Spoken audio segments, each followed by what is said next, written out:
Hi everybody, I'm Nick Kosmiter here with Don Williams, and today we're previewing Big 12 Conference Media Days.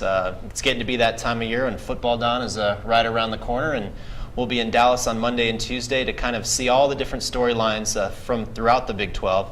But Don, let's start with Texas Tech. Obviously, that's what fans want to know the most. After the first losing season since 1992, the big question is, how will the Red Raiders bounce back this year? The media doesn't seem to think they will, picking the Red Raiders to finish 9th in the conference this season. What do we expect to hear from Tech about what they are going to have to do to turn things around?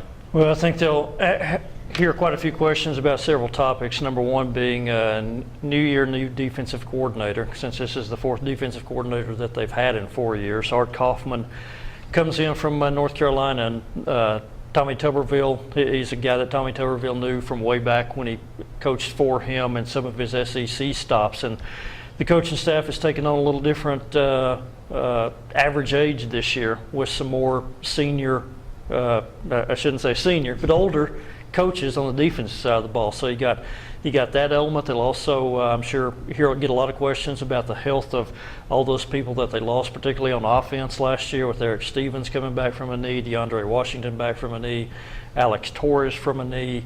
And then kind of an overriding theme is Tech goes 5-7 last year. They're not used to losing seasons around here, and how much pressure will there be on Tommy Tuberville in year 3?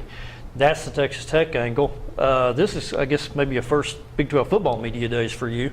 What are some of the things that you're looking forward to, maybe from a conference standpoint? Well, I'm sure there's going to be no shortage of storylines. What I'm interested to see is two guys who have to come in and replace quarterbacking legends at their school. The first is Nick Florence at Baylor.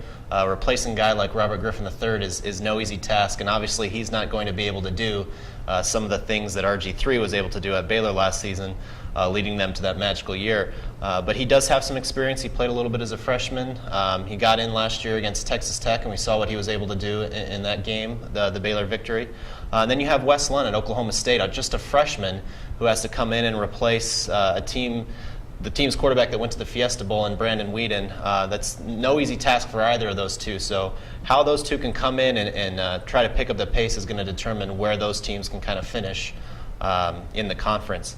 Another thing, Don, obviously, that we talked a little bit about, but we're going to talk about it a lot more come next week, is the new teams, West Virginia and TCU.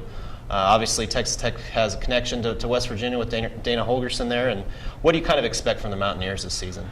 You know, it's going to be interesting to me to see. I'm not sure exactly where to project them because they've been a very explosive offensive football team.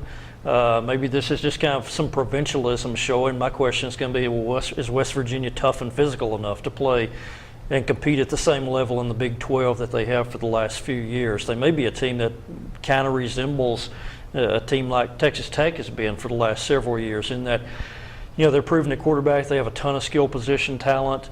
I wonder, you know, defensively, will they hold up, and how well will they compete in the lines against some of the teams in this conference? I'm not necessarily selling them short though, because again, they have, you know, 2 1,000-yard receivers, terrific quarterback, and I think they're not coming in completely cold because Dana Holgorsen has coached for so long in the Big 12. So I think that kind of might shorten the curve for them or shorten the transition period for them a little bit. So we'll have that and much more from Dallas on Monday and Tuesday. Stay with RedRaiders.com for live updates throughout the week.